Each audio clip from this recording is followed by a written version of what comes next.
Let's go. Watch your mouth. Let's open. Wash your mouth. Or should I say, watch your mouth.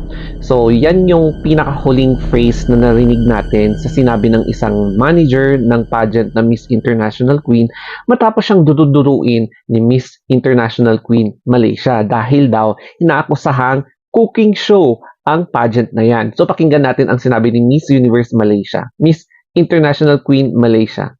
Not placement. Every each of you, I could never. What they asking for you? 50 lakhs. 50 lakhs for the franchise, yes. And I have here right now. I am a businesswoman in my country. I am here because I want to see option. My accommodation. I want to see what is going on, and I'm buy the franchise for next year because I already talked to Tiger. I want to buy the franchise for $150,000, right? And now I am coming here, but this is such a shame because of the cooking show. You never, you know, like. About cooking. Who make you think? Yes, I think about it because everyone say that. Ay, ewan ko ba? Basta mga Miss Gay pageant, local man or international, may mga dramang katulad yan. So, ito yung sequence of events, no? So, according sa isang nag-comment, chaotic events behind the stage, Miss IQ, Miss International Queen 2024. So, ito, Miss International Queen Malaysia is not satisfied with the decision that she was eliminated.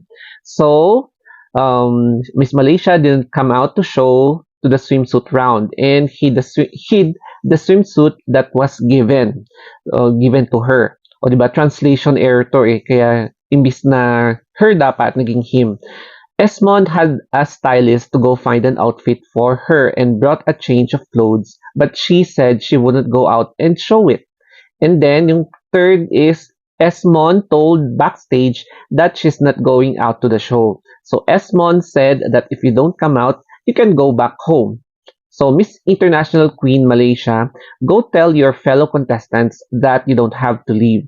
Why would you leave if you have already been eliminated? So you don't have to go out and show. Tapos, Esmond said that if you say things like this, then leave. You don't come here because work must continue. And then, she was not satisfied, so she threw things at Esmond. Not sure if it's the comb or the shoes. So, meron palang batuhan na nangyari sa backstage. And then recently, Miss International Queen Malaysia came out live on Instagram and said that Miss International Queen cooking show stage. So, in the Miss Malaysia contest, Esmond says that she is late every day and always warns her about being late. And you think Esmond is the reason why she didn't qualify? Because Esmond is the contest manager. It is the behavior that is not supported. So, ayan po. Pero maganda yung sinabi niya sa last dito, no? It is the behavior that is not supported. Yung mga contestants na may ugali talaga. Pero personally, I support USA Philippines. Acting like this make trans women look worse. Ang pinaka-worst na na-experience ko personally sa mga drama ng mga contest like Miss Gay sa backstage was when may kakilala kong dalawang contestants na nagbibiruan nung una, tapos etong contestant A, may nasabi siya na medyo na-off si letter B. So, ang ginawa ng letter B na to, gumanti rin, no? So, biglang nagkasagutan silang dalawa. And then, habang lalagay siya ng press powder o kaya nagre-retouch siya, biglang hindi napigilan ni letter B yung kanyang emotion at ginamit niya na pangsampal kay contestant A. So, ang nangyari kay contestant A, dumugo yung mukha niya. Tinamaan dito niya and then, syempre, tumumba siya. Tsaka, alam mo yun, na nag-faintan siya. Tapos, syempre, inalagaan siya, and then hiniwalay silang dalawa. And then, hindi pa tapos yung pageant na yun, na. Ang nangyari, naging half face. Kinover ng face niya na half yung nagkapasa. So, ang ending, nanalo si A na half face ang beauty. Tapos, si letter B naman, naireklamo doon sa malapit na police station. So, hindi na siya pinasali sa contest. And then, nakita siya na umiiyak sa isang sulok. Tapos, pinauwi na talaga siya. So, a day after, nung, nung nagkikita-kita kami, talagang yung bruise sa face niya, no, nag-black eye talaga siya, nagkaganyan. And talagang bakas yung pagdurugo, no, may sugat talaga siya dito. Kasi, biruin mo yung face powder, yung compact powder talagang naihampas sa face. Kaya dumugo, and ang kinaso ata sa kanya is physical assault, no? Physical injury, mga ganyan kineme doon sa police station. So, from there, hindi ko alam kung naareglo, pero syempre, matagal na yun eh. As in, sobrang tagal. And yun yung pinaka-worst na drama backstage sa isang Miss Gay pageant. And marami na rin siguro yung mga mas worst na ganyang pageant, pero para sa akin, yun yung pinaka-worst na experience ko, na nakita ko mismo first hand. Anyway, magre-recap muna tayo sa top 3 na.